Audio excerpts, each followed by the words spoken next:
commodities and equilibrium prices or market clearing price. Let's suppose market initially uh, equilibrium. ठीक है, तो possibilities of increase in petrol prices. First possibility of increase in petrol price is consumer demand increase. ठीक है, तो पाकिस्तान में अगर petroleum products की prices increase हो रही हैं तो उसका पहला फैक्टर क्या हो सकता है? Possible factor, demand of petrol increase. तो पेट्रोल की अगर डिमांड इंक्रीज हो रही है, जिसका मतलब क्या हुआ? आपका demand curve of petrol shift rightward. Demand curve of petrol shift rightward, demand increase का मतलब क्या होता है? हम किस तरह इसको इंटरप्रेट करते हैं? At price P1, now consumer willing to purchase this quantity, but producer at this price willing to supply same quantity. तो supply same but demand increase leads to shortage in petrol market. तो shortage leads to increase in prices, price increase, quantity supply increase, new equilibrium prices at point B. तो point B पे prices क्या है आपके पास? P2 और equilibrium quantities हमारे पास क्या है? Q2. तो first possibility, any factor of demand that increase consumer demand increase का मतलब क्या है? equilibrium prices of same good increase and equilibrium quantities increase. देखिए पेट्रोल की डिमांड पाकिस्तान में क्यों बढ़ रही है? पेट्रोल की डिमांड इसलिए बढ़ रही है कि पाकिस्तान की जो फैक्ट्रीज हैं, इंडस्ट्रीज हैं, उनमें भी जो मेन आपका रॉ मटेरियल है, जो मेन इनपुट है, वो आपके पास क्या है? पेट्रोल है। और पेट्रोल हमारे पास क्या चीज़ है? Main source of transportation industry. तो ट्रांसपोर्टेशन के लिए जो मेन सोर्स होता है वो हमारे पास क्या होता है? पेट्रोल और पेट्रोलियम प्रोडक्ट्स होती हैं, है ना। तो पेट्रोल की डिमांड हमारी राइज हो रही होती है इंडस्ट्री के राइज होने के साथ साथ, पेट्रोल की प्राइसेस इंक्रीज। अब देखिए सेकंड रीजन क्या होता है? Second reason of increase in petrol is decrease in supply. अब सप्लाई डिक्रीज का मतलब क्या है? सप्लाई डिक्रीज होगी due to cost of production increase. Cost of production increase और सप्लायर कॉस्ट इंक्रीज ना। सप्लायर कॉस्ट इंक्रीज होने का मतलब आपके पास क्या है कि पाकिस्तान के अंदर अगर डॉलर की प्राइसेस इंक्रीज होती हैं, फॉरेन करेंसी प्राइस आपके पास क्या हो रही है? इंक्रीज। तो डॉलर के प्राइस इंक्रीज होने का मतलब क्या हुआ कि अब हम जो पेट्रोल परचेज कर रहे हैं, गवर्नमेंट जो पेट्रोल परचेज कर रही है वो क्या आपके पास हाई प्राइसेस में परचेज कर रही है। तो गवर्नमेंट क्या करेगी? पेट्रोल की जो परचेजिंग है वो क्या करेगी? कम बढ़ी, क्योंकि अब महंगे दामों में पड़ी ना। तो पेट्रोल की सप्लाई क्या होगी? आपके पास डिक्रीज हो जाएगी और प्राइस ऑफ पेट्रोल इंक्रीज। क्योंकि जो हमारी इंपोर्ट्स होती हैं, जैसे बजट अनाउंस होता है, गवर्नमेंट अनाउंस करती है कि हमने इतने अमाउंट की पेट्रोल हमने क्या करना है? इंपोर्ट करना है। अब डॉलर प्राइस इंक्रीज होगी तो अमाउंट जो हमने फिक्स किया हुआ है पेट्रोलियम प्रोडक्ट के लिए, वो अमाउंट तो फिक्स रहेगा, लेकिन अब उस अमाउंट पे हम same quantity of petrol purchase नहीं कर सकेंगे। तो पेट्रोल की प्राइसेस इंक्रीज हो रही है due two factors of supply. Supply कर शिफ्ट होगी आपके पास लेफ्टवर्ड। तो सप्लाई कर्व लेफ्टवर्ड शिफ्ट होने का मतलब क्या है कि कंज्यूमर तो डिमांड कर रहा है सेम क्वांटिटी, बट अब प्रोड्यूसर सप्लाई कर रहा है दिस क्वांटिटी। तो डिमांड एंड सप्लाई फोर्सेस की वजह से प्राइसेस इंक्रीज और new equilibrium prices at B point.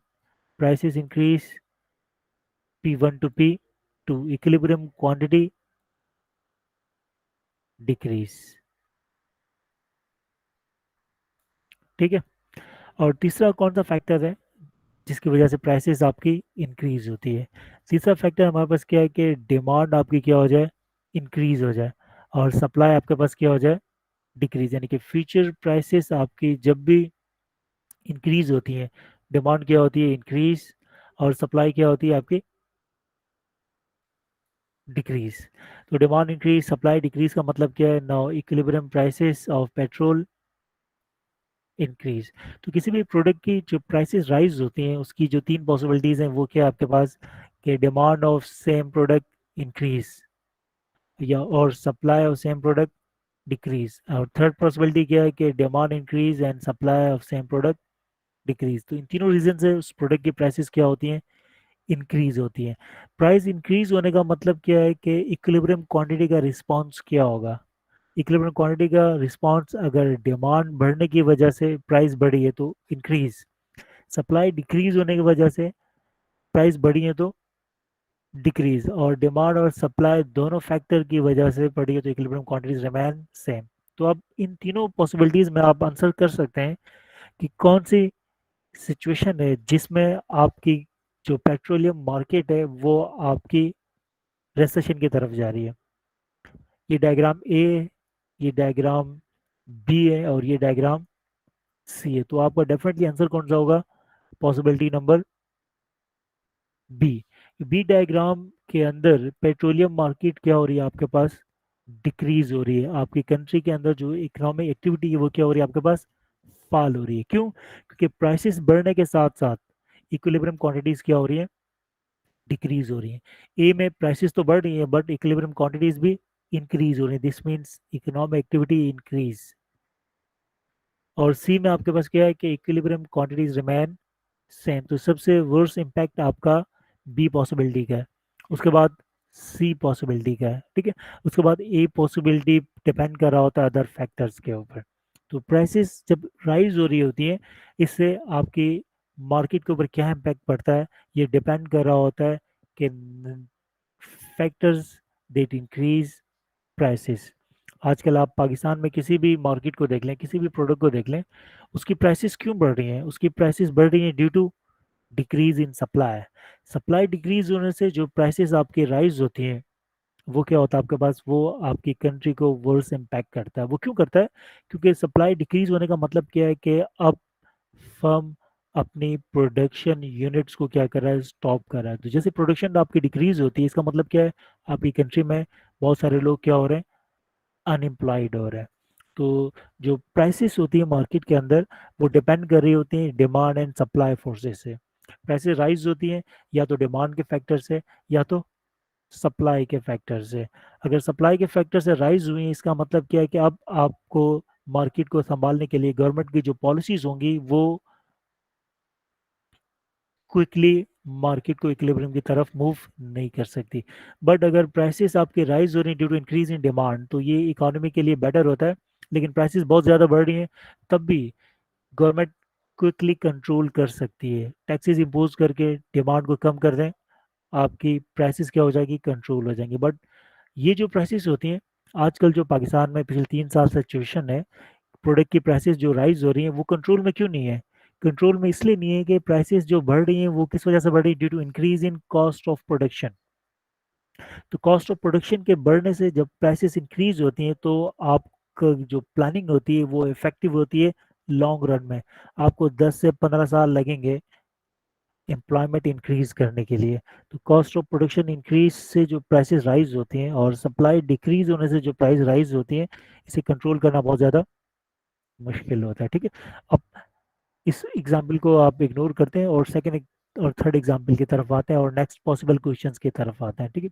तो मार्केट इक्विलिब्रियम के जितने भी क्वेश्चंस होते हैं उनका कंक्लूजन क्या होता है, response of equilibrium prices and equilibrium quantities. तो आपको मालूम होना चाहिए कि इक्विलिब्रियम क्वांटिटीज की मूवमेंट क्या है, इक्विलिब्रियम प्राइसेस की मूवमेंट क्या है। ये कंक्लूजन है और इस कंक्लूजन को आपने एक्सप्लेन करना होता है वाई चैनलाइज। यानी मैं आपसे कहूँ कि price of substitute good increase, अब price of substitute good increase हो रहा है तो डायरेक्टली तो आपसे नहीं कहा जाएगा ना, आपको पूरी एग्जांपल दी जाएगी। कंज्यूमर एक प्रोडक्ट को परचेज कर रहा है, पेप्सी को परचेज कर रहा है और मार्केट के अंदर क्या हो गया, कोको कोला की डिमांड इंक्रीज हो गई। तो दिस मीन्स हम मैं किसकी बात कर रहा हूँ, मैं सब्स्टिट्यूट ऑफ डिमांड की बात कर रहा हूँ। तो आपका रिस्पॉन्स क्या होगा, demand curve shift, right word. अब अगर मेरी स्टेटमेंट है प्रोड्यूसर स्टील प्रोडक्ट को प्रोड्यूस कर रहा है, यानी कि प्रोड्यूसर आपके पास नेट्स को प्रोड्यूस कर रहा है, स्टील नेट्स को प्रोड्यूस कर रहा है और जो रॉ स्टील है उसकी प्राइसेस आपकी राइज हो गई। तो इसका मतलब क्या हुआ, मैं किसकी बात कर रहा हूँ, मैं प्रोड्यूसर की कॉम्प्लीमेंट्री गुड की बात कर रहा हूँ, क्योंकि नेट की सप्लाई की बात कर रहा हूँ और जो स्टील आपके पास है वो आपके पास क्या है, कॉम्प्लीमेंट और इनपुट और रॉ मटेरियल ऑफ स्टील। तो जो एग्जांपल्स होती हैं उसमें आपने स्टेटमेंट को रीड करके अंडरस्टैंड करना है कि मैं कंज्यूमर साइड पे बात कर रहा हूँ या प्रोड्यूसर साइड पे आपसे डिस्कशन हो रही है, ठीक है। और आपने फिर उस फैक्टर को भी देखना है कि सप्लाई पे इम्पैक्ट आ रहा है या प्रोड्यूसर पे इम्पैक्ट आ रहा है। ठीक है, देखिए मैं अभी आपके साथ कुछ क्वेश्चंस आपके साथ शेयर करता हूँ। उन क्वेश्चंस को आपने देखना है और आपने बताना है कि ये आपको नए तो नहीं लग रहे हैं, आप इनको इजीली आप हैंडल कर सकते हो या नहीं कर सकते हो।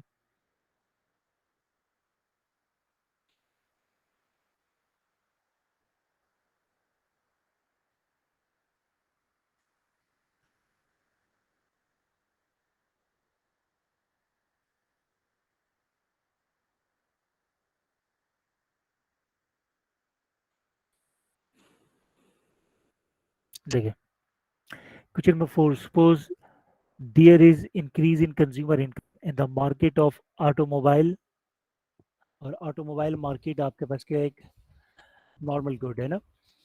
अब आपने एक्सप्लेन किया करना, does this event cause an increase in demand और इंक्रीज इन क्वांटिटी डिमांड, और फिर आपने एक्सप्लेन करना, does this cause increase in supply और increase in quantity supply, explain with help of graph.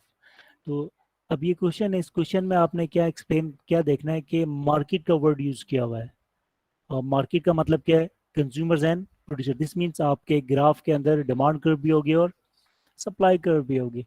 Last assignment में जो क्वेश्चन थे उसमें मार्केट का वर्ड यूज नहीं था, या सप्लाई एक्सप्लेन करना था या आपने डिमांड एक्सप्लेन करना था। अब यहाँ पे मार्केट मीन्स अब आपने क्या करना है, आपने ग्राफ बनाना है डिमांड का भी और सप्लाई का भी, मार्केट इक्विलिब्रियम आपने शो करना है, और फिर आपने आंसर करना है कि क्या इम्पैक्ट हो रहा है। वो क्या है, कंज्यूमर इनकम इंक्रीज। तो आपको मालूम होना चाहिए consumer income increase leads to shift in demand और शिफ्ट इन सप्लाई है। तो जो शिफ्ट हो रही है आप आंसर करोगे कि क्वांटिटी डिमांड और डिमांड में चेंजेस हैं, और सप्लाई में सप्लाई और क्वांटिटी सप्लाई, और आपने बताना है कि प्राइसेस राइज हो रही है या फॉल हो रही है, इक्विलिब्रियम क्वांटिटी राइज और फॉल। इस तरह second, suppose there is advancement in technology employed to produce automobiles in the market of automobile. Again market, market word mean आपने जो मार्केट इक्विलिब्रियम का हाइपोथेटिकल ग्राफ बनाना है, और फिर एक्सप्लेन करना है कि does this event increase supply और quantity supply, does this cause increase in demand and increase in quantity demand. ठीक है, question number 5, suppose supplier of corn expect to price of corn to rise in the future, how would this affect the supply and demand. अब इसमें supply and demand दोनों का word use किया हुआ है, तो आपने अगेन मार्केट इक्विलिब्रियम आपने बनाना है, और suppose supplier of corn expect to price of corn to rise, तो future prices of corn rise हो रही है, तो equilibrium price and equilibrium quantities of corn पे इम्पैक्ट क्या होगा ये आपने एक्सप्लेन करना है। ठीक है, question number 6, suppose you have following equations, तो ये डिमांड है, ये हमारे पास क्या है, सप्लाई है। डिमांड एंड सप्लाई दोनों आपको गिवन है, आपसे पूछना what is equilibrium price and equilibrium quantity. आपका आंसर क्या होगा, as you know that market equilibrium means, market equilibrium is a condition at which quantity demand equals to quantity supply। तो ये मार्केट इक्विलिब्रियम की condition है। आपसे क्या पूछेगा, what is equilibrium prices and equilibrium quantity. तो डिमांड फंक्शन आपको given है, सप्लाई फंक्शन आपको गिवन है, 200 minus 2p is demand function. तो क्वांटिटी डिमांड को आपने इक्वल करना है quantity supply minus 200 plus 10p, तो equilibrium demand and equilibrium supply. अब इस कंडीशन में आपने बताना है कि मार्केट प्राइसेस क्या होंगे। तो market prices with help of mathematics आपने बताना है कि व्हाट इज पी, है ना। तो ये -2p है, इसको आप इक्वेशन की तरफ ले आएंगे तो +2p हो जाएगा। यहाँ से आपके पास क्या आ जाएगा, आप इसको प्लस माइनस करोगे फिर डिवाइड करोगे, आपके पास क्या आ जाएगा, इक्विलिब्रियम प्राइसेस पी। देन आपने जो भी मार्केट प्राइस आती है उस प्राइस को डिमांड फंक्शन में सब्स्टिट्यूट करोगे, तो इसका मतलब क्या होगा कि इस प्राइस पे क्वांटिटी डिमांड क्या है और इस प्राइस पे क्वांटिटी सप्लाई क्या है। B, if price is 45, is there a shortage और सरप्लस और हाउ बिग। तो दिस मीन्स आपने एक हाइपोथेटिकल ग्राफ बनाना है, उसमें प्राइस क्या होगी, जो भी प्राइस आएगी वो यहाँ पर, जो भी इक्विलिब्रियम क्वांटिटी डिमांड और क्वांटिटी सप्लाई आएगी आपकी यहाँ पर। ठीक है, फिर आपने आपने देखना है कि इस प्राइस से ये प्राइस कितनी है और 45 कितनी है। 45 इससे बिलो है तो आपने इसको बिलो लेबल करना है, 45 ऊपर है तो आपने ऊपर लेबल करना है। फिर आपने देखना है कि what is quantity demand and quantity supply at price 45, 5। तो सिंपल है, जिस तरह आपने इक्विलिब्रियम प्राइसेस को यहाँ पे सब्स्टिट्यूट किया था और इक्विलिब्रियम क्वांटिटी डिमांड और इक्विलिब्रियम क्वांटिटी सप्लाई आपने कैलकुलेट की थी, इसी तरह आप 45 को यहाँ पे सब्स्टिट्यूट करोगे, डिमांड आ जाएगी 45 पे, सप्लाई आ जाएगी। उस डिमांड और सप्लाई को आपने ग्राफ में प्लॉट करना है और फिर आपने देखना है कि डिमांड ग्रेटर है कि सप्लाई ग्रेटर है। और हाउ बिग मीन्स, अगर सरप्लस है तो सप्लाई माइनस डिमांड, शॉर्टेज है तो डिमांड माइनस सप्लाई। इसी तरह if price 25, तो 25 substitute in demand function and then supply function and calculate how much demand and supply, and answer is this surplus or shortage, or how big means greater one minus smaller one। तो आपका ये graph भी बन जाएगा और ये तीनों questions भी आपके सॉल्व हो जाएंगे। तो equilibrium, market equilibrium, response of equilibrium prices, response of equilibrium quantities, are prices determined by demand and supply forces। yes, अब आप बताएं एनी क्वेश्चन। प्राइस मैकेनिज्म, तो किसी भी प्रोडक्ट की जो प्राइस होती है वो डिटरमाइन होती है demand and supply forces. Any question? अब मैं आपको एक थोड़ा सा एक कॉन्सेप्ट है वो आपको मैं समझाऊंगा, थोड़ा सा मुश्किल कॉन्सेप्ट है, और difference between word efficiency and equity मैं आपको इस डायग्राम के थ्रू अंडरस्टैंड करवाऊंगा कि जो इफिशिएंसी का कॉन्सेप्ट होता है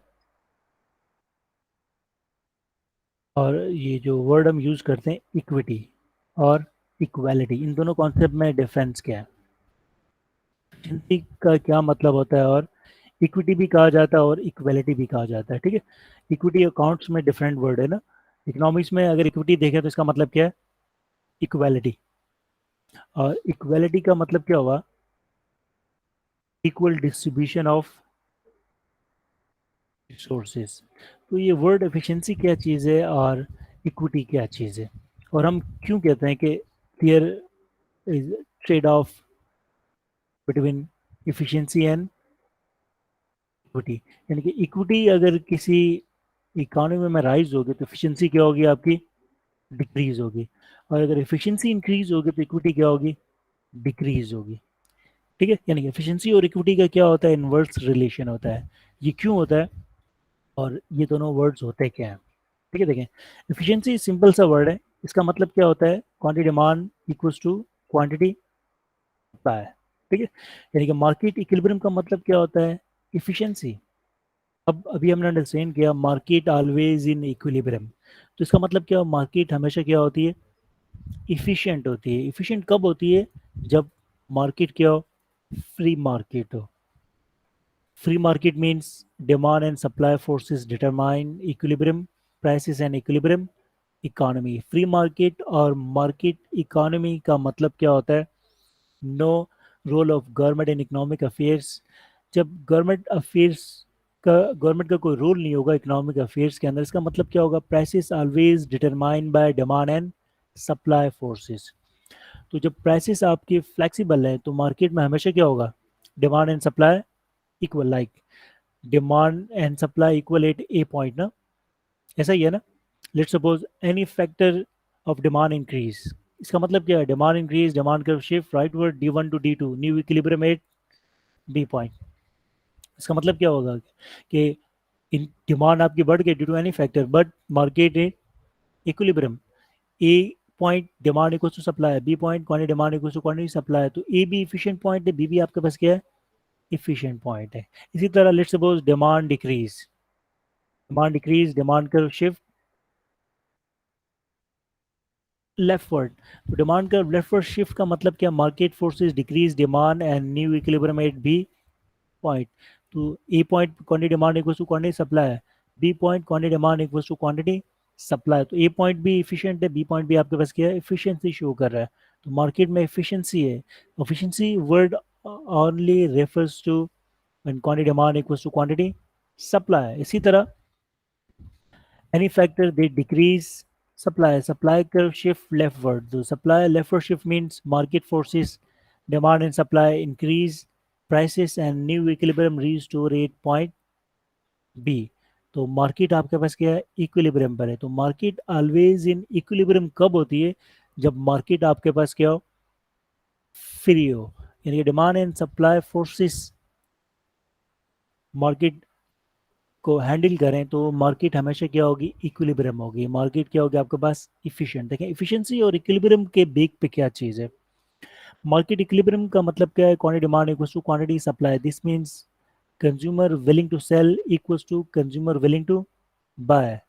बट इसका अगर एक नेगेटिव इम्पैक्ट हम देखें कि डिमांड और सप्लाई तो हमेशा इक्वल होती है। इसका मतलब क्या है, जो लोग कंज्यूमर्स हैं वही डिमांड कर रहे हैं।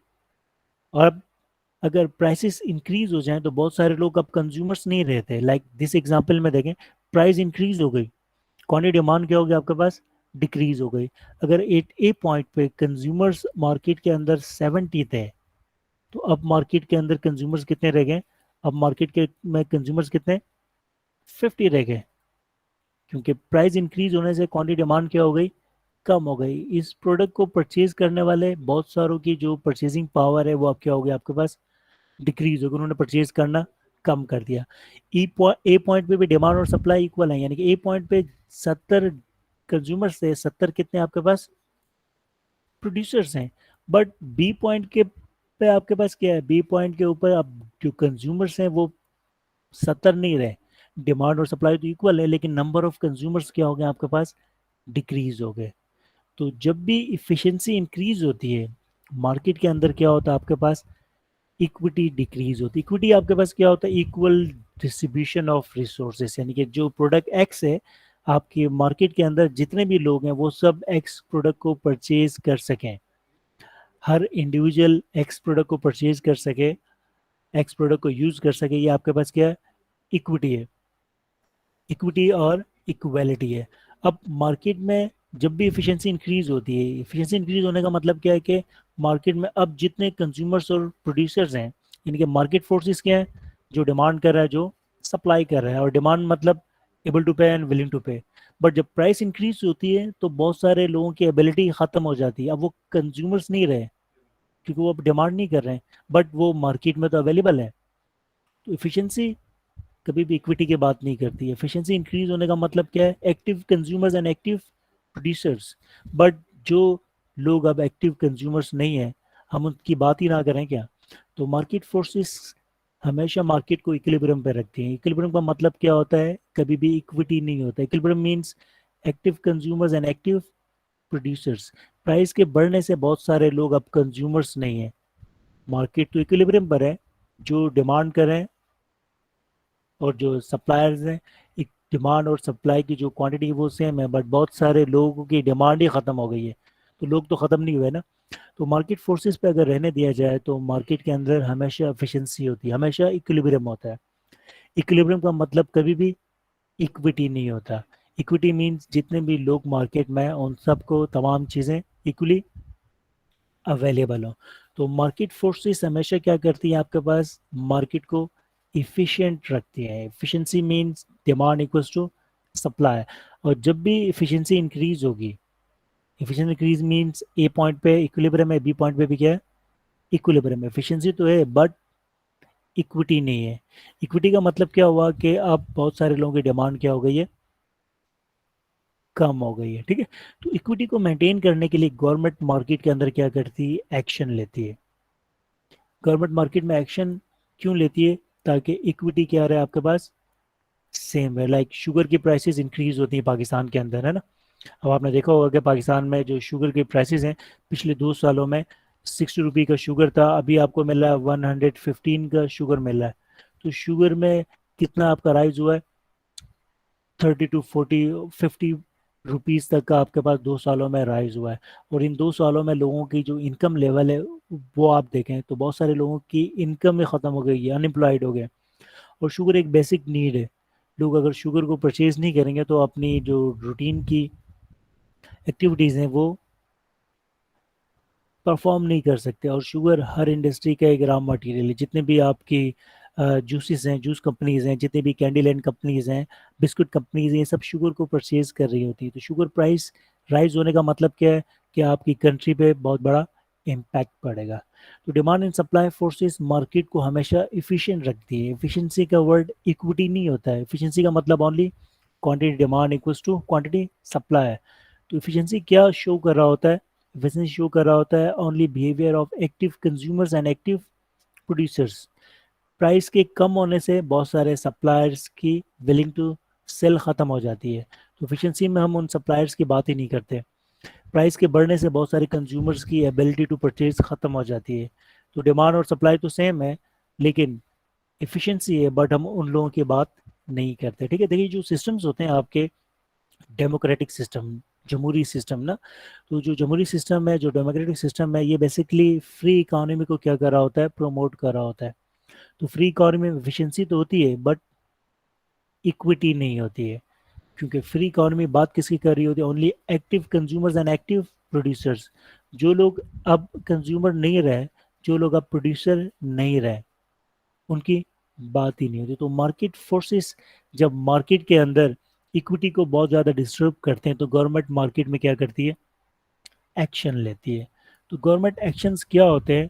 गवर्नमेंट एक्शन का पर्पस क्या होता है, ये तो आपने अंडरस्टैंड कर लिया। गवर्नमेंट एक्शन का पर्पस क्या होता है? To stability in equity. और इक्विटी स्टेबिलिटी का मतलब क्या है? कि गवर्नमेंट मार्केट में एक्शन क्यों लेती है? For the sake of public welfare.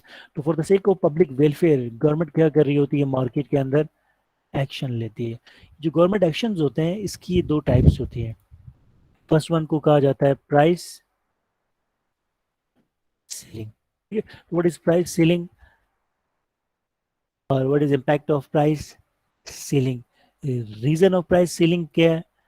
Government take action in market for the sake of public welfare. ठीक है, तो देखें शुगर की एग्जांपल लेते हैं। इनिशियल शुगर की प्राइसेस क्या थी? लेट सपोज लास्ट ईयर जो शुगर की प्राइस थी वो कितनी थी? 80 रुपीज थी। शुगर की प्राइस क्या थी आपके पास? 80 रुपीज थी। Due to cost of production increase, due to supply decrease और any factor, supply of sugar आपके पास क्या हो गई? डिक्रीज हो गई ना। अब पाकिस्तान में कहा जाता है कि शुगर की जो प्राइसेस राइज हुई थी लास्ट ईयर, उस पर गवर्नमेंट ने एक्शन लिया था, और गवर्नमेंट ने जो कमीशन बनाया था, उस कमीशन ने रिजल्ट दिया था कि शुगर के प्राइसेस जो राइज हुए हैं रैपिडली, वो स्पेकुलेशन पर्पस की बेसिस पर राइज हुई। यानी कि जो शुगर के जो मेन सप्लायर्स थे, उन लोगों ने क्या किया? मिल के शुगर की सप्लाई उन्होंने डिक्रीज कर दी। यानी शुगर को उन्होंने स्टोर किया और मार्केट में शुगर की प्राइस सप्लाई डिक्रीज कर दी। सप्लाई का शिफ्ट लेफ्टवर्ड और शुगर की प्राइस आपके पास क्या हो गया? राइज हो गया। और आर्टिफिशियली शुगर की उन्होंने क्या किया? सप्लाई डिक्रीज कर दिया, और क्या किया? शुगर को फॉरेन कंट्री से क्या किया उन्होंने? इंपोर्ट कर लिया। हालांकि शुगर पाकिस्तान के अंदर था, फॉरेन कंट्री से शुगर को इंपोर्ट किया, और जो एक्सेस हमारे पास शुगर था, उन्होंने उस शुगर को क्या कर दिया? अफगानिस्तान को सेल कर दिया हाई प्राइसेस के अंदर। तो उससे जो मार्केट के अंदर प्राइस आपका राइज हुआ, उस प्राइस को हम दोबारा स्टेबल कर ही नहीं सके। क्योंकि जो एक्शन लिया गया था उसमें जिन लोगों का नाम आया वो सारे के सारे गवर्नमेंट के आपके पास मिनिस्टर्स थे। तो उस वजह से उस कमीशन भी आपका एंड अप हुआ, और ये प्रोसेस उन्होंने कंटिन्यू रखा। तो शुगर की प्राइसेस 80 से शुगर की प्राइसेस क्या हो गई आपके पास? 115 पर केजी शुगर है। मार्केट तो इक्विलिब्रियम है, क्योंकि quantity demand equals to quantity supply. क्योंकि मार्केट फोर्सेस और जो फ्री इकोनॉमी है सिर्फ उनकी बात करती है जो एक्टिव कंज्यूमर्स हैं। अब जो लोग शुगर को परचेज ही नहीं कर पा रहे, जिनकी डिमांड ही ख़त्म हो गई है, उनकी हम यहाँ पर बात ही नहीं करते हैं। ठीक है, तो उनकी वेलफेयर के लिए गवर्नमेंट मार्केट में क्या करता है? एक्शन लेता है। गवर्नमेंट एक्शन का मतलब क्या है? अब हम यहाँ पर डिस्कस करते हैं नेक्स्ट डायग्राम के अंदर।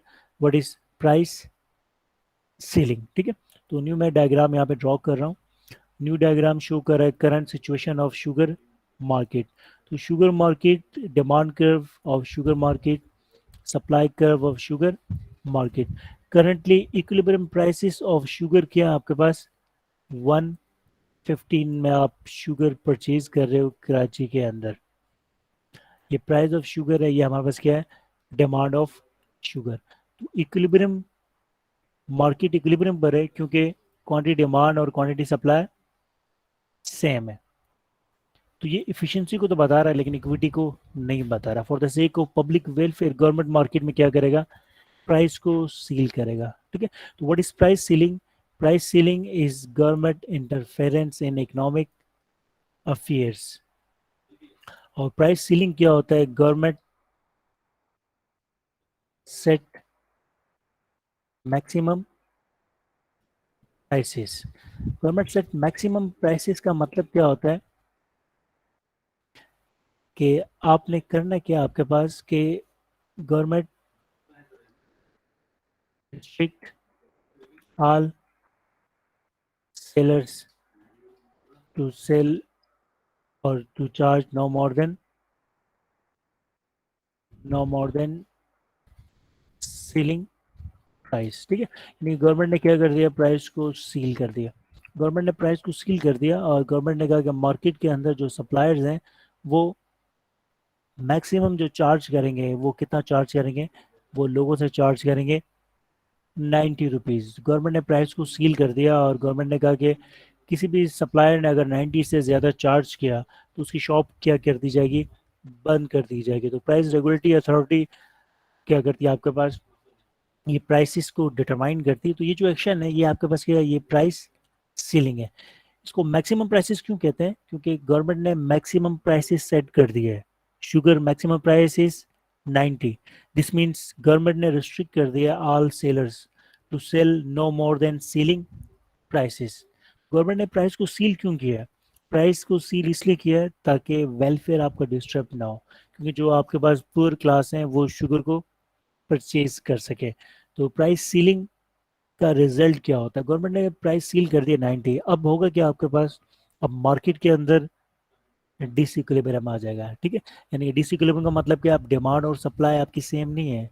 डिमांड एंड सप्लाई सेम ना होने का मतलब क्या है, इफिशिएंसी डिक्रीज, क्योंकि आफ्टर प्राइस सीलिंग ए पॉइंट क्या शो कर रहा है, सप्लाई, और बी पॉइंट क्या शो कर रहा है, demand. This means result of ceiling is shortage, और shortage means demand is greater than, demand आपके पास क्या है, ग्रेटर देन सप्लाई। तो डिमांड ग्रेटर देन सप्लाई का मतलब आपके पास क्या हो गया, मार्केट में इक्विलिब्रियम नहीं है, मार्केट में आपके पास क्या है, डिसइक्विलिब्रियम है। तो डिसइक्विलिब्रियम का मतलब क्या, मार्केट में इफिशियंसी नहीं है। तो इफिशियंसी क्या हो गई, डिक्रीज हो गई। एफिशिएंसी डिक्रीज हो गई, बट इक्विटी क्या हो गया आपके पास, इंक्रीज हो गया। अब जो लोग शुगर को परचेज नहीं कर सकते थे, जो पुअर क्लास थे, अब वो शुगर को इजीली क्या कर सकते हैं, परचेज कर सकते हैं। तो डिस्ट्रीब्यूशन ऑफ रिसोर्सेस आपके पास क्या हो गया, आपके पास इजी हो गए। तो इक्विटी इंक्रीज बट एफिशिएंसी क्या हो गया आपके पास, डिक्रीज हो गई। अब प्राइस सीलिंग को खत्म कर दें तो डिमांड एंड सप्लाई फोर्सेस दोबारा प्राइसेस को क्या करेंगे, 115 पे ले आएंगे। तो इक्विटी क्या हो जाएगी, डिक्रीज। एफिशिएंसी क्या होगी आपकी, इंक्रीज। तो इफिशिएंसी जब भी इंक्रीज होती है इक्विटी डिक्रीज होती है, और इक्विटी जब भी इंक्रीज होती है एफिशिएंसी क्या होती है, डिक्रीज होती है। क्योंकि इक्विटी का मतलब आपके पास क्या है, फिक्स प्राइसेस, गवर्नमेंट ने प्राइसेस को फिक्स कर दिया। तो प्राइस गवर्नमेंट एक्शन और प्राइस फिक्सिंग की फर्स्ट एग्जांपल क्या है, price ceiling. Price ceiling means government set maximum prices for the sake of public welfare, और government set maximum prices means government restrict all sellers to charge no more than ceiling price. अब अगर किसी seller ने इससे ज्यादा price पे charge किया तो गवर्नमेंट क्या करेगी, उसकी दुकान को सेल कर देगी, बंद कर देगी।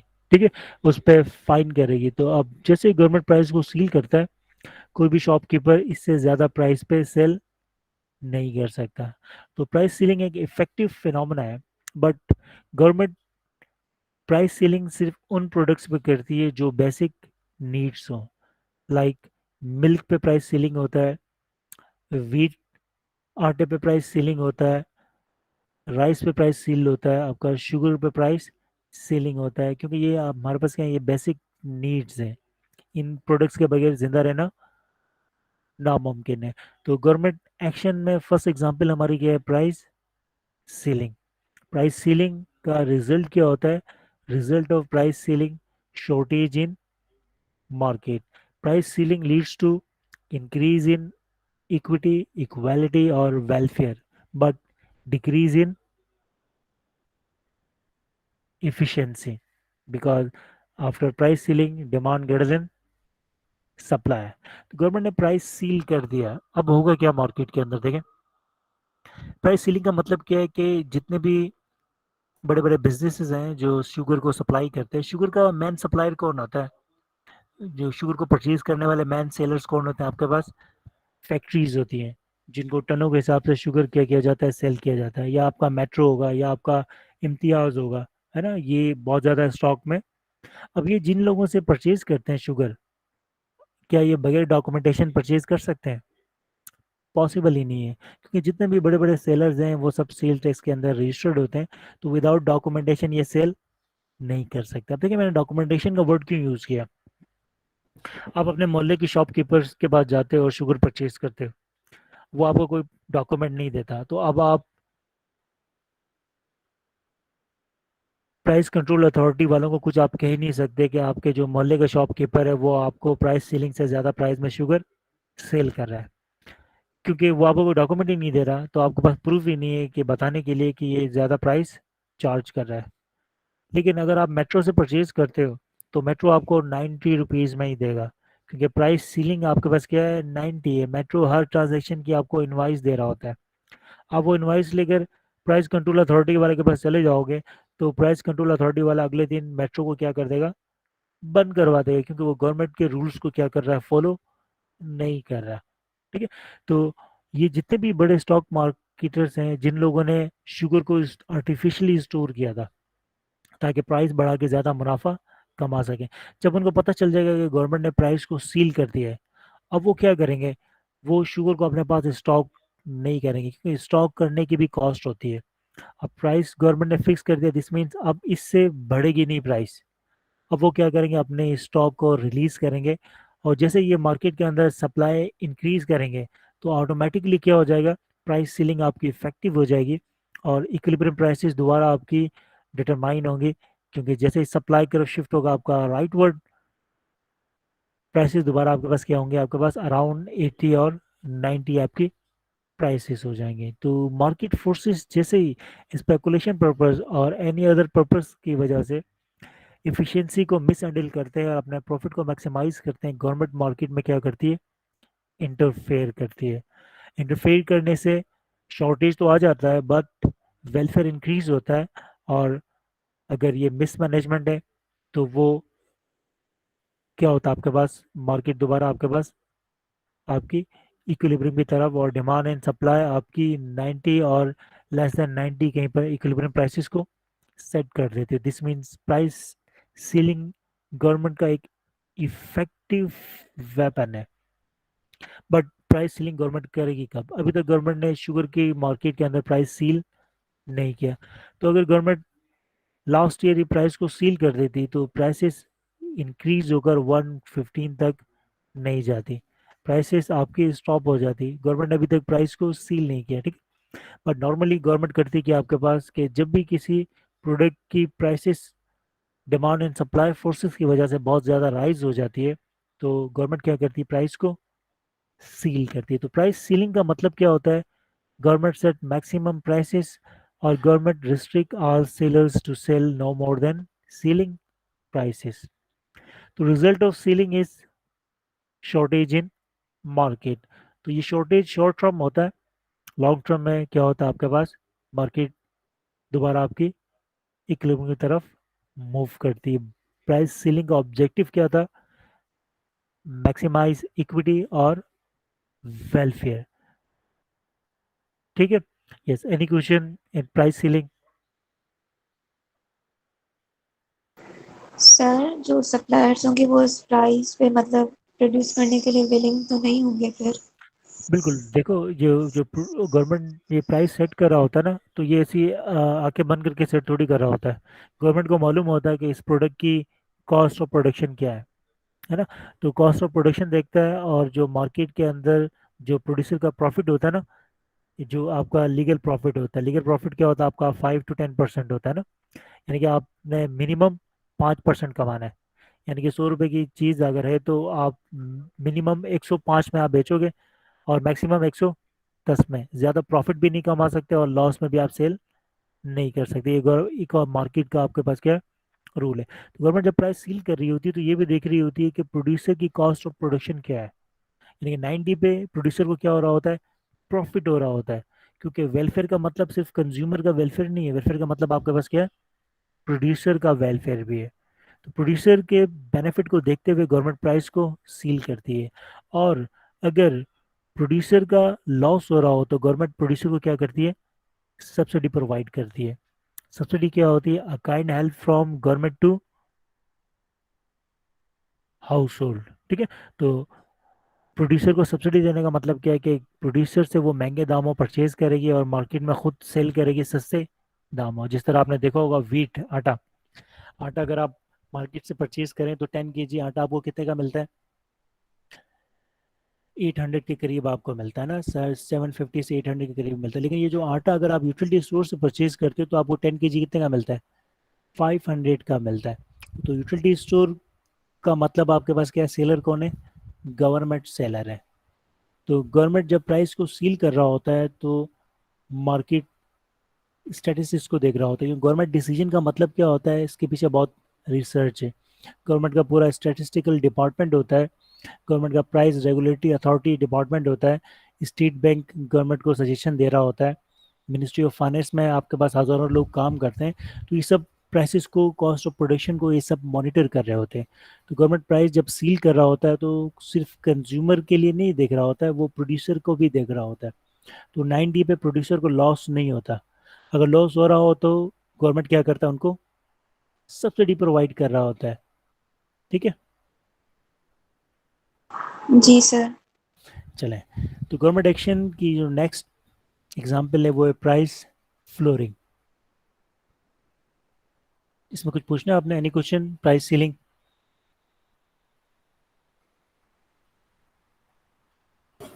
Sir yes.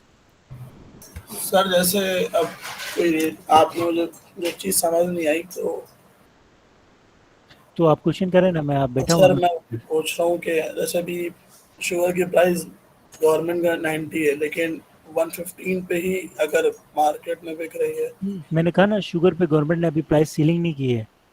शुगर पे अगर सीलिंग करेगी तो आपके पास क्या होगा कि प्राइसेस आपकी क्या होंगी, कंट्रोल में रहेंगी। गवर्नमेंट ने अभी एक्शन ही नहीं लिया शुगर के ऊपर। गवर्नमेंट कैसे सर एक्शन लेगी, क्योंकि जो मेन आपके बेनिफिशियरी हैं करंट शुगर प्राइस राइज के, वो कौन है आपके पास, वो गवर्नमेंट के मिनिस्ट्रीज होते हैं। वो सर लेकिन ऐसे अभी आप दूध एग्जाम्पल ले लें, अगर वो ऑफिशियल रेट उसका 94 है लेकिन वो 100 130 का बिकता था।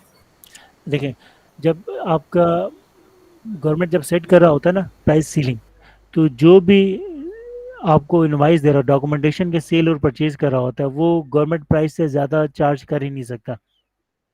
चार्ज करने का मतलब क्या है कि गवर्नमेंट उसे क्या करेगी, फाइन करेगी। तो ये पॉसिबल ही नहीं है कि गवर्नमेंट ने अगर प्राइस सील कर दिया है तो कोई आपके पास डॉक्यूमेंट के अंदर प्राइस को आपसे ज़्यादा चार्ज करे। आपके मोहल्ले के जो शॉपकीपर्स हैं वो तो ज़्यादा चार्ज कर सकते हैं, बट आपके जो बड़े बड़े आपके स्टोर्स हैं या जो फैक्ट्रीज परचेज कर रही होती हैं, वो डॉक्यूमेंट के ऊपर ही परचेज कर रही होती हैं। तो वहाँ पे ये पॉसिबल नहीं होता। मतलब सर आप कह सकते हैं कि और जिस इम्तियाज तरह बड़ा स्टोर है, इम्तियाज पे सर मैंने देखा है रेट हमेशा ज़्यादा रहा है गवर्नमेंट रेट से, तो रेट ज़्यादा ही होता है इनके। जैसे वेजिटेबल्स हैं, इनकी बिल्कुल डेली एक रेट लिस्ट आती है गवर्नमेंट की तरफ से कि भाई आज ये रेट है, बिल्कुल आज ये रेट है।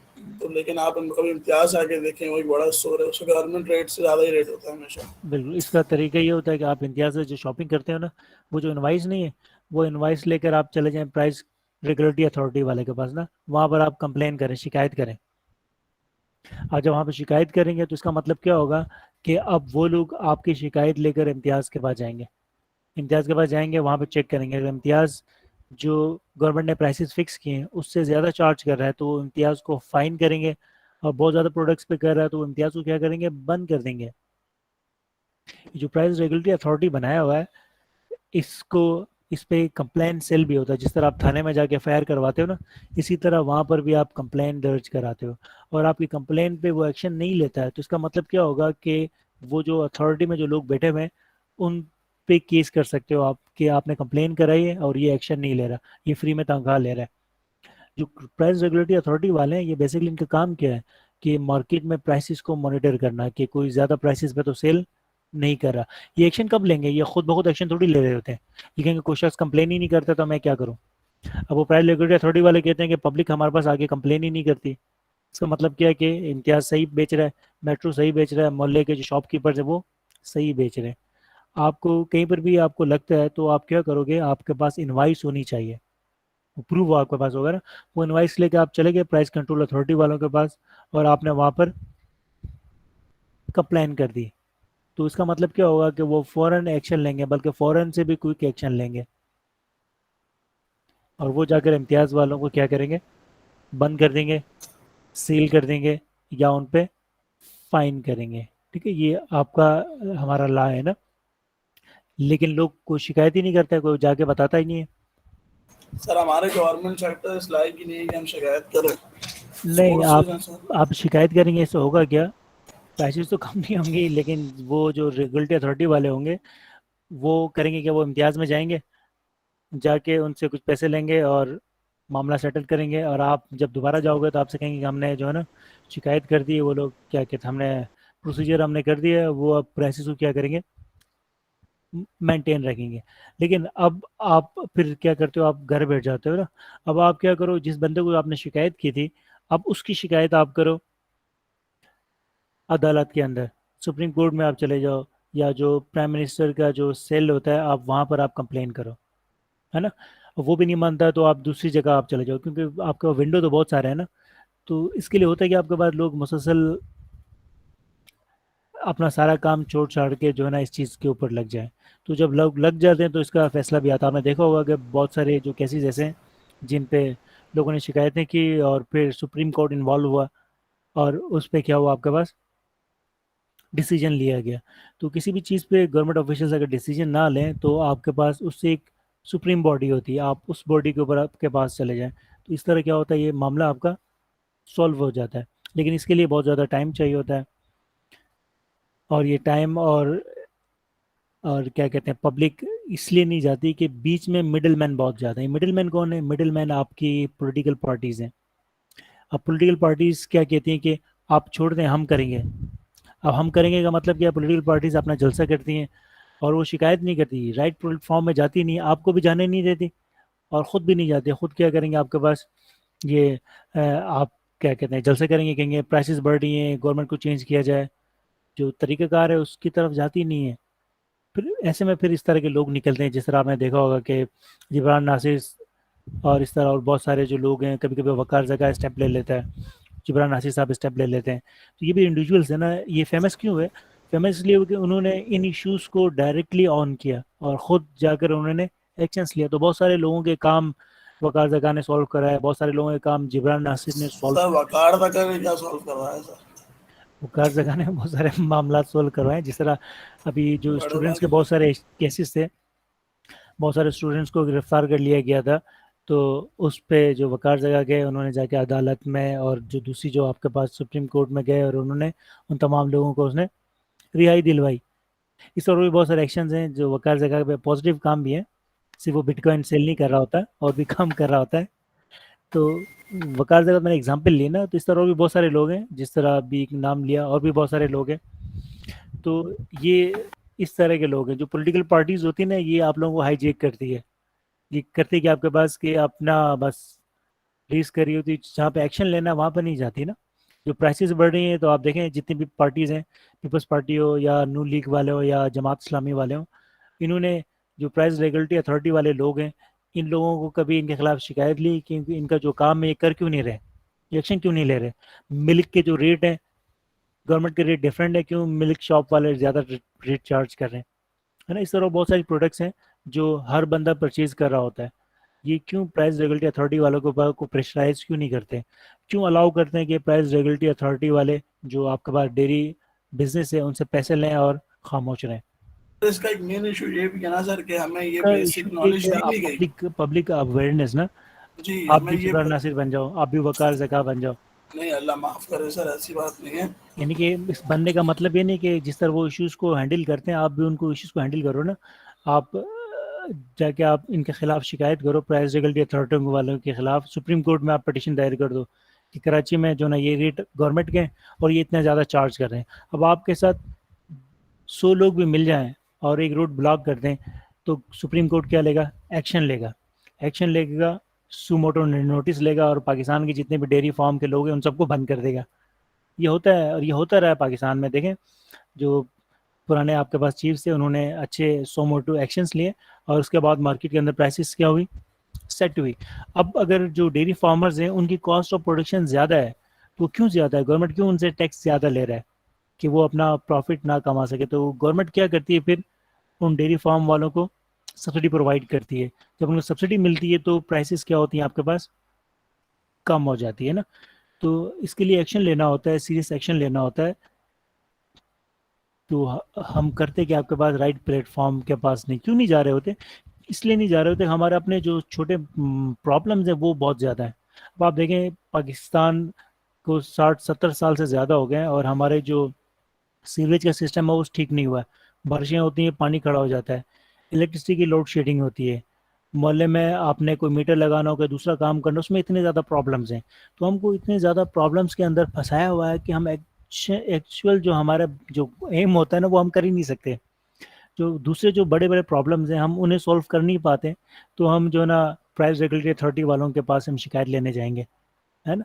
तो है कि आपके पास कि हम इस तरह जकड़े हुए हैं बेसिक प्रॉब्लम्स के अंदर कि आपके पास भी टाइम नहीं है, मेरे पास भी टाइम नहीं है और दूसरे लोगों के पास भी टाइम नहीं है कि हम एक्शन लें, क्योंकि अब प्राइसेस ज़्यादा चार्ज करने वाले से और ज़्यादा बड़े बड़े प्रॉब्लम्स हम फेस कर रहे हैं। ठीक है, तो ये जो सिस्टम है इसमें हम इस तरह जकड़े हुए हैं कि हम अपना हक ले ही नहीं पा रहे, क्योंकि मसाइल इतने ज़्यादा हैं कि हम इससे जान ही नहीं छुड़ा पा रहे ना। ठीक है, चलिए देखें। दूसरा जो गवर्नमेंट एक्शन है वो है price flooring. What is price flooring? और प्राइस फ्लोरिंग का कॉन्सेप्ट क्या होता है और प्राइस फ्लोरिंग के एग्जांपल्स क्या है? गवर्नमेंट प्राइस फ्लोर करता है। प्राइस फ्लोरिंग का मतलब क्या होता है? गवर्नमेंट सेट मिनिमम प्राइस और मिनिमम वेजेस। ठीक है, प्राइस फ्लोरिंग का कॉन्सेप्ट क्या होता है? देखिए, ये हमारे पास क्या सप्लाई कर्व है, ये हमारे पास क्या है डिमांड कर्व है। जो प्राइस फ्लोरिंग है ये एग्जांपल है लेबर मार्केट की। तो लेबर मार्केट का मतलब क्या होता है? लेबर मार्केट में सप्लाई की चीज़ की होगी, लेबर की सप्लाई। और लेबर सप्लाई एलएस का मतलब क्या होता है? Willing to work. तो विलिंग टू वर्क कौन होता है? आपका हाउस होल्ड। सप्लाई और वर्क को कौन प्रोवाइड कर रहा होता है? Household. आप विलिंग टू वर्क होते हो ना। विलिंग टू वर्क किस चीज़ पर होते हो? आपको रिटर्न क्या मिल रहा होता है? रिटर्न आपको मिलता है वर्क की प्राइस की आपके पास वेजेस। ये आपकी वेजेस हैं, प्राइस ऑफ लेबर और price of work. Wages Y axis, X axis में हमारे पास क्या है? Quantity of labour, willing to work और वर्किंग आवर्स। ठीक है, लेबर सप्लाई, वर्क को सप्लाई कौन कर रहा है? Household. अब ये डिमांड की चीज़ की है, डिमांड ऑफ लेबर। लेबर को डिमांड कौन करता है? फर्म लेबर को डिमांड करती है। फर्म लेबर्स को हायर करती है और उन्हें पे क्या करती है? वेजेस पे करती है। वेजेस ज़्यादा हो तो फर्म क्या करती है? लेस लेबर डिमांड को हायर करती है। अगर वेजेस कम हो तो फर्म क्या करती है? ज़्यादा लेबर को हायर कर रही। तो लेबर मार्केट में भी मार्शलिन क्रॉस होता है। सिर्फ वाई एक्सिस में क्या होता है? Price of labour wages, supply of labour और डिमांड ऑफ लेबर। तो ये हमारे पास क्या है? Let suppose equilibrium wages. तो equilibrium wages let suppose Pakistan के अंदर कितनी आपके पास एनुअल जो आपके पाकिस्तान में जो आपकी वेजेस है वो 15,000 पर मंथ आपकी क्या मिनिमम वेजेस है ना। यानी जो अनस्किल्ड लेबर है उसकी वेजेस कितनी है आपकी? इक्विलिब्रियम सर ये 15,000। गवर्नमेंट ने सेट की है। ये इक्विलिब्रियम वेजेस है, अभी मैं आ रहा हूँ। ठीक है, तो लेट्स सपोज डिमांड और सप्लाई फोर्सेस से जो हमारी वेजेस हैं लास्ट ईयर चले 15,000 थी। ठीक है, अब हुआ क्या? आपके पास 15,000 वेजेस हैं और जो लेबर डिमांड एंड सप्लाई है, equilibrium labour demand and supply कितने आपके पास? 2 बिलियन आपके पास क्या है? इक्विलिब्रियम लेबर क्वांटिटी और इक्विलिब्रियम लेबर सप्लाई है। अब हुआ क्या आपके पास? लास्ट ईयर गवर्नमेंट ने कॉस्ट ऑफ प्रोडक्शन इंक्रीज कर दिया, टैक्सेस बढ़ा दिए, एजुकेशन में टैक्स लगा दिया, गैस पे भी टैक्स लगा दिया, हर चीज़ पे टैक्स लगा दिया। इन टैक्सेस की वजह से हुआ कि आपके पास प्रोड्यूसर्स ने क्या किया, आपके पास लेबर्स को फायर करना शुरू कर दिया, इनकी कॉस्ट ऑफ प्रोडक्शन बढ़ गई, उन्होंने लेबर को फायर करना शुरू कर दिया। तो जब लेबर को फायर करना शुरू किया तो इसका मतलब आपके पास क्या है कि अब लेबर की इनकम लेवल क्या हो गई है, ज़ीरो हो गई। लेबर की इनकम लेवल आपकी ज़ीरो हो गई, लोगों ने क्या शुरू कर दिया, उन्होंने कहा कि चले आप 15,000 नहीं देते, कम प्राइसेस ही देते, तब भी हम काम करना शुरू कर देंगे। यानी कि आप 15,000 से कम पे भी वो लोग विलिंग टू वर्क हो गए। विलिंग टू वर्क क्यों हो गए, क्योंकि कुछ ना कमाने से कुछ कमाना ही आपके पास क्या है, बेटर है। दूसरी एग्जांपल अगर इस ग्राफ के हवाले से दें तो आपने देखा होगा कि इस वक्त अफगानिस्तान के अंदर गवर्नमेंट चेंज हो गई है ना। जो पहले आपके पास जो गवर्नमेंट थी, अब वो चेंज हो गई, तालिबान ने टेक ओवर कर लिया। तो अफगानिस्तान में जब भी गवर्नमेंट चेंज होती है तो उसका जो सबसे बड़ा इम्पैक्ट आता है वो किस पर आता है, वो पाकिस्तान के ऊपर आता है। पाकिस्तान पे इम्पैक्ट होने का मतलब क्या, बहुत सारे अफगानी पाकिस्तान के अंदर आ गए। तो अब पाकिस्तान के अंदर जो विलिंग टू वर्क हैं वो पाकिस्तानी भी हैं और अफगानी भी हैं। तो पाकिस्तान के अंदर जो लेबर सप्लाई है वो क्या हो गई, शिफ्ट हो गई आपकी राइट वर्ड। तो लेबर सप्लाई की तरफ शिफ्ट, LS1 to LS2, तो लेबर सप्लाई कर्व आपकी क्या हो गई, शिफ्ट हो गई आपकी राइट वर्ड, क्योंकि लेबर सप्लाई आपकी इंक्रीज। इसका मतलब क्या हुआ, अब 15,000 पे जो अनस्किल आपके पास लोग हैं वो पहले 2 बिलियन थे, अब आपके पास कितने हो गए, 2.3 बिलियन लोग विलिंग टू वर्क हैं। ये 0.3 जो आपके पास लोग हैं वो आपके पास क्या है, फॉरेन नेशनल्स हैं, और वो लोग हैं जिनके पास जॉब ही नहीं है और कोई सोर्स ऑफ इनकम भी नहीं है। तो सप्लाई इंक्रीज का मतलब क्या है, अब demand and supply forces wages को क्या करेंगे, डिक्रीज करेंगे। जब लेबर की सप्लाई बहुत ज़्यादा हो जाएगी तो इसका मतलब क्या, वो कम प्राइसेस में भी काम करने को रेडी है, मार्केट फोर्सेस वेजेस डिक्रीज हो जाएंगी, और डिक्रीज होते होते न्यू इक्विलिब्रियम आपका रिस्टोर होगा एट पॉइंट बी। यानी कि जो आपका अनस्किल लेबर है वो अब 14,000 पे भी रेडी है काम करने को, क्योंकि जॉब ही नहीं मिल रही है। तो 14,000 आपकी इक्विलिब्रियम वेजेस हो गई हैं, और अब इक्विलिब्रियम जो लेबर डिमांड और लेबर सप्लाई है वो कितनी, 2.2 बिलियन। अब हम बी पॉइंट के ऊपर है।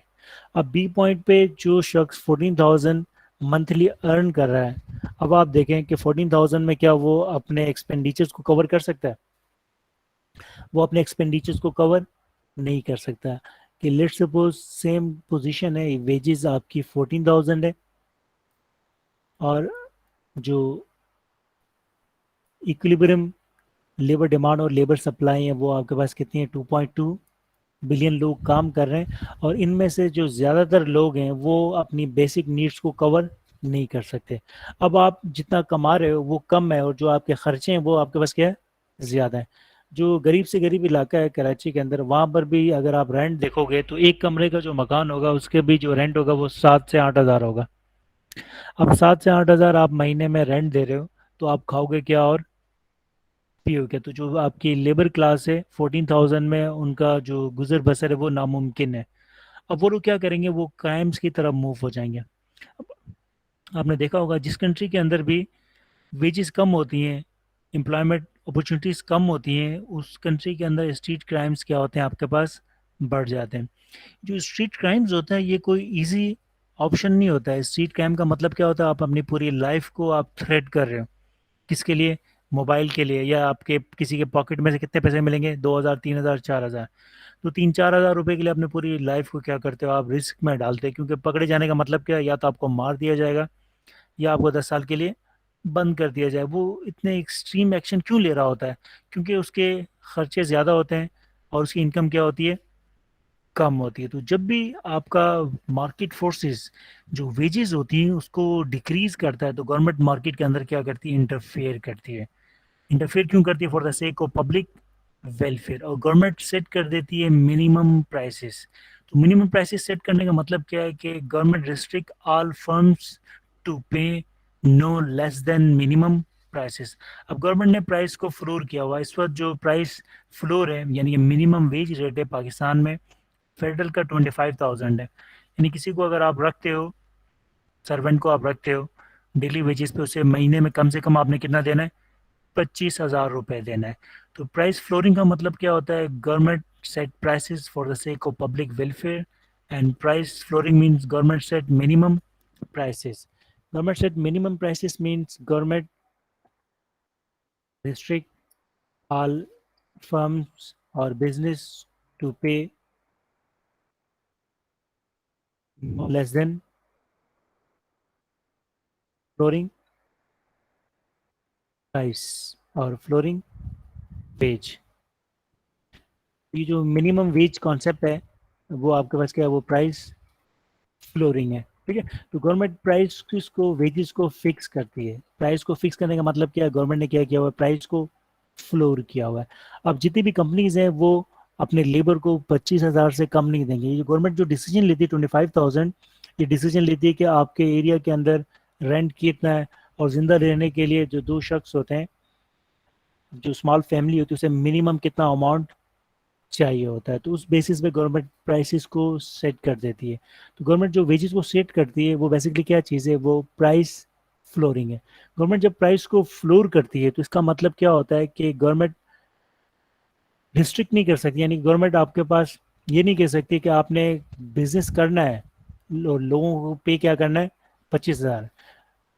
अब जो बिजनेसमैन 25,000 पे उसे प्रॉफिट नहीं होता तो वो अपना बिजनेस क्या करेगा, वाइंड अप कर देगा। तो रिजल्ट ऑफ प्राइस फ्लोरिंग क्या होता है, रिजल्ट ऑफ प्राइस जो फ्लोरिंग होता है वो आपके पास क्या होता है, surplus. Surplus in labour market का मतलब क्या होता है,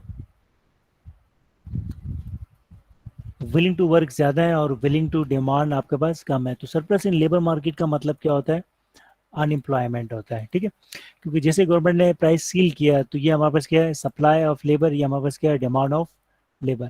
तो रिजल्ट ऑफ प्राइस फ्लोरिंग हमारे पास क्या होता है, surplus. Surplus in labour market means लोग, ज्यादा लोग विलिंग टू वर्क हैं, बट कम लोग आपके पास क्या है, विलिंग टू डिमांड है। तो price flooring means government restrict all firms to pay no less than price, no less than flooring wages. Purpose of price flooring क्या होता है, for the sake of public welfare, लोग इतना कमा सकें कि वो अपनी बेसिक नीड्स को हैंडल कर सकें। रिजल्ट ऑफ प्राइस फ्लोरिंग क्या होता है, प्राइस फ्लोरिंग का रिजल्ट होता है surplus, supply greater than demand.